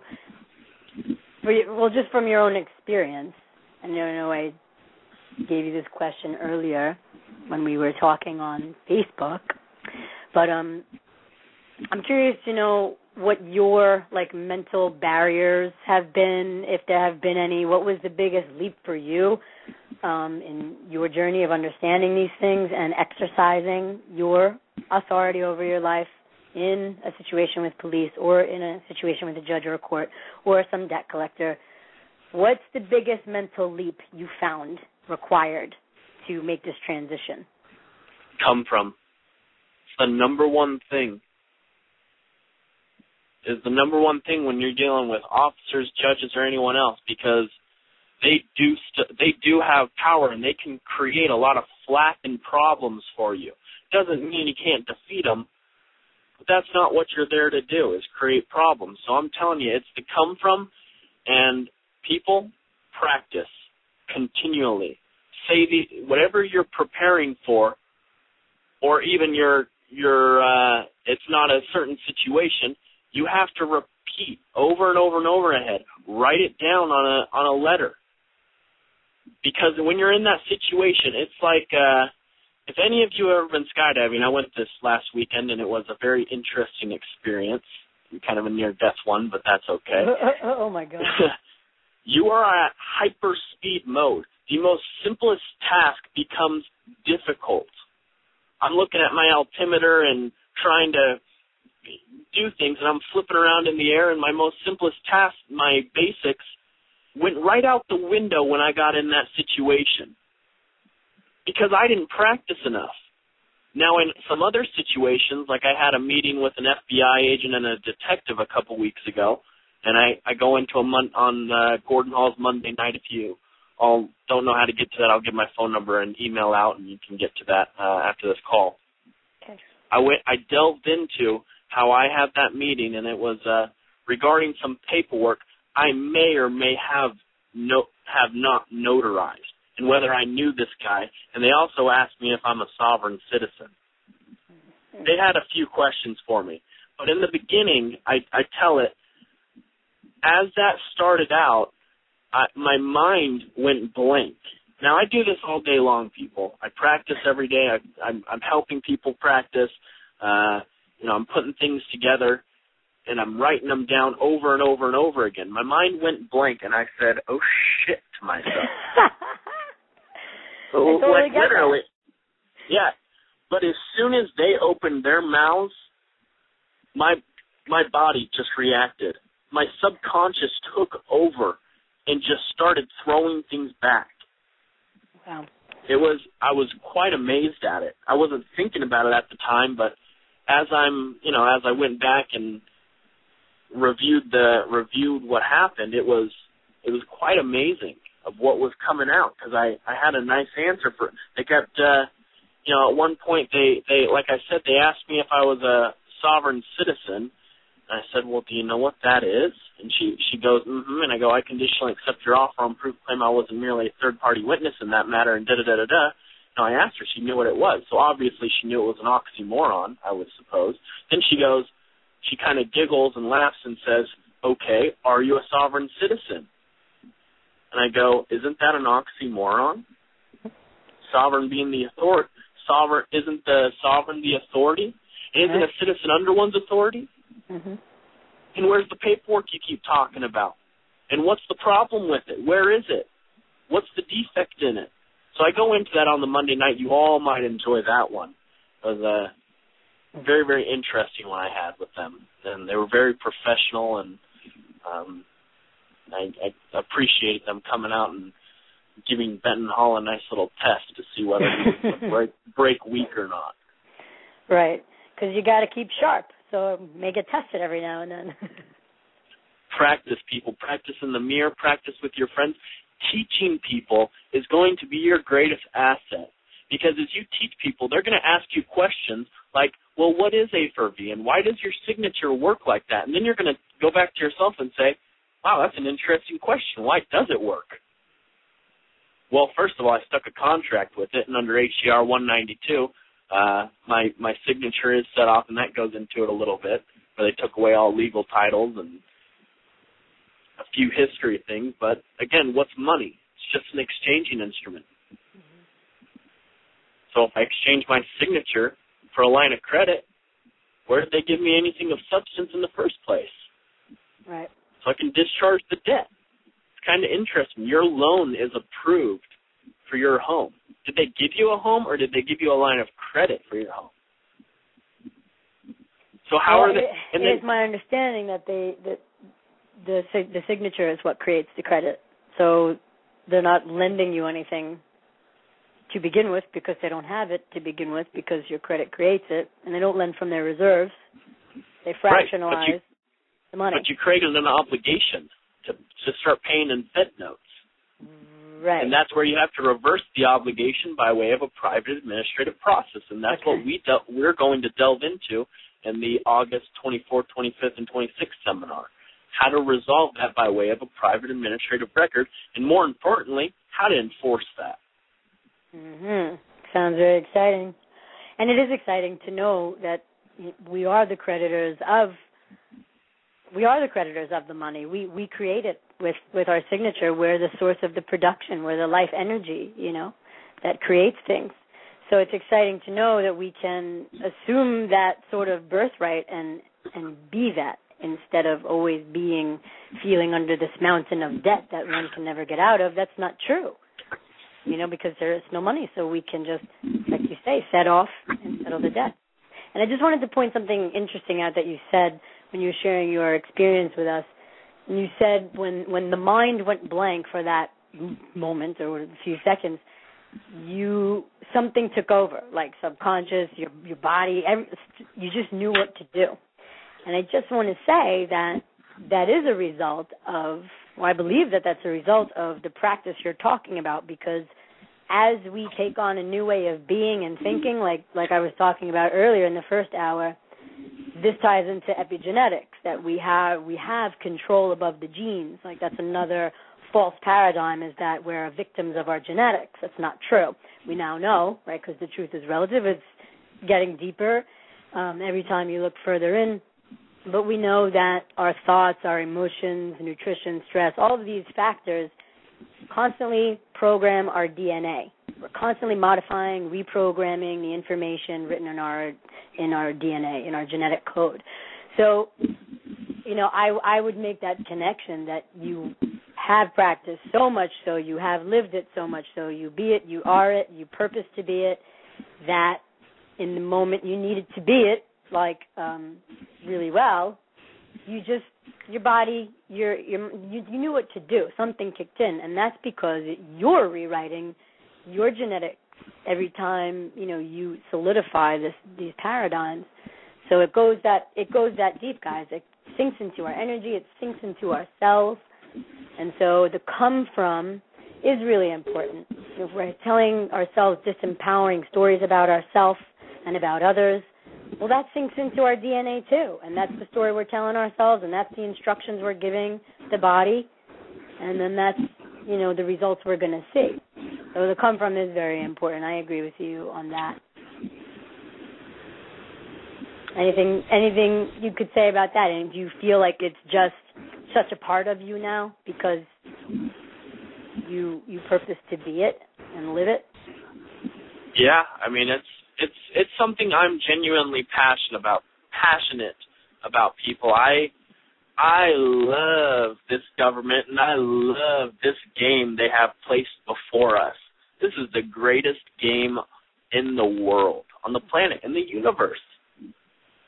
You ain't on this planet for very long, so you might as well play the game and learn the rules, because there are rules. And if you don't want to play by the rules, well, that's kind of a throw up in the air, What's going to happen is going to happen.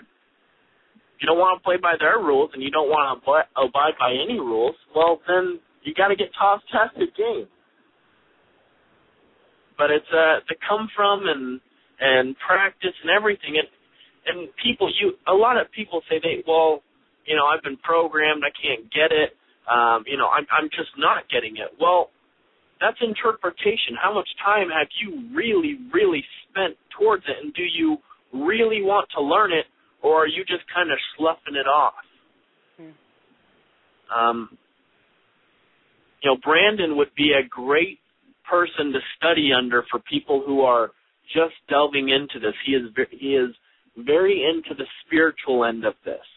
If you want to learn how to execute something, come to Gordon Hall. If you want to learn the judicial side of things, go to Jack. That guy is freaking bright. He's been in this game for a very, very, very, very long time, and he's an engineer. And I'm telling y'all, you're going to have to listen to him a few times before you understand his language, because he is an interesting character. But that when those three guys get together, it's like magic in the air. Yeah. Because they're our three branches of government. We got Jack, the judicial side, Gordon, the executive side, and Brandon, the legislative side. Brandon has put some beautiful documents together, some of the best documents I've ever seen. That guy is just way out there with them. And I tell people, these documents are baked with love. Just like cooking, any mom will know that she puts love into her cooking. And you can taste the difference between a home meal and a restaurant meal. You can't beat home cooking. That's my opinion on things. You have to bake these documents. You have to bake your spirit with love. I like that. With I mean, this is getting into other things, but it's... It's all connected. You know, it really is. That's more of the come from. Like loving ourselves, loving what we're doing. There was a couple of points since that, that first arrest and going through my process and my administrative process and writing things. And there were times where I found I wanted to be argumentative with them, Only now have I kind of made a little bit of a change in my own attitude of my own come from. But I tell you that the debtor mentality kicks up. And so I understand what people are saying when it's tough because of the programming, but it still is a choice. Really people, it's like, it's still a choice then. Once you know it's your programming, then you're obviously not ignorant to that anymore. So what are you going to do now? Are you going to still be a victim to the programming or snap out of it and start deciding what you want to do? And so that's it took me a little bit to get there. But I laugh now because there were times I wanted to argue with them. But this just gets me into trouble.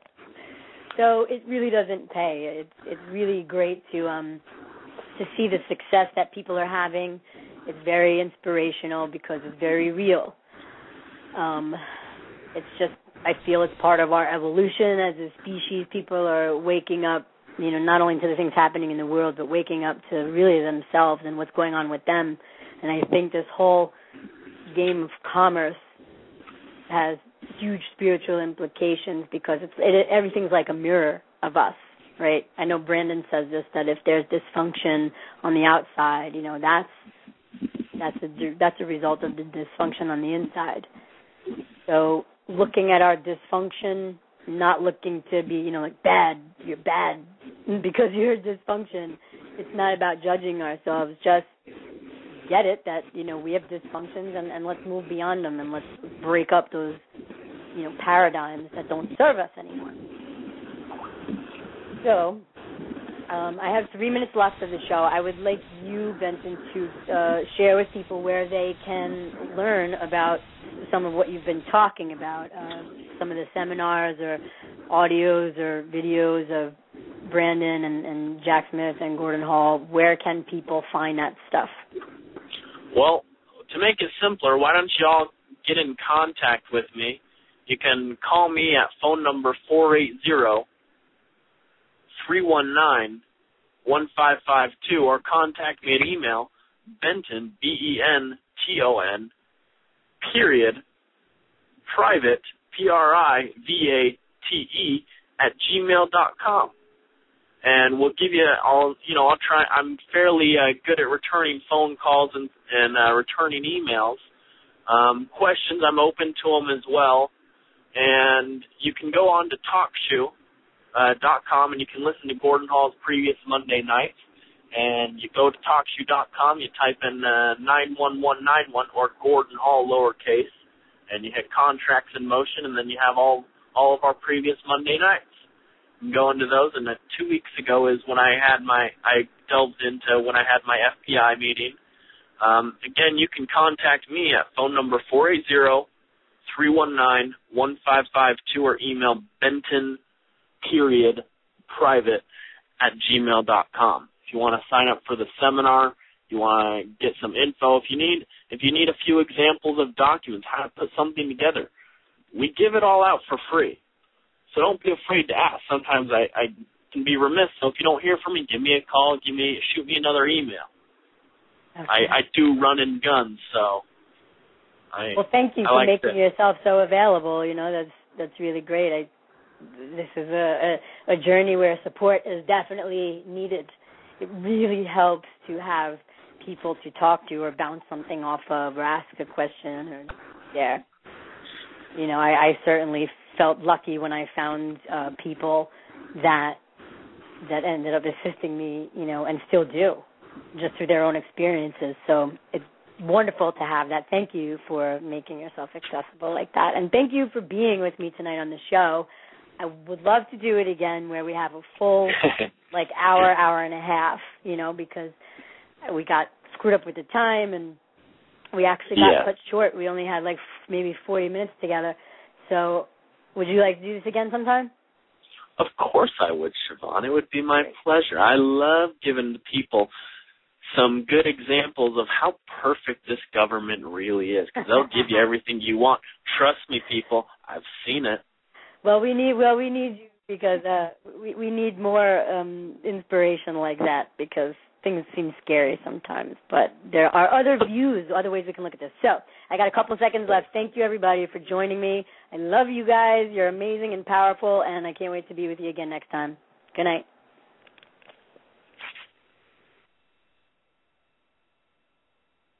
Benton. Hello?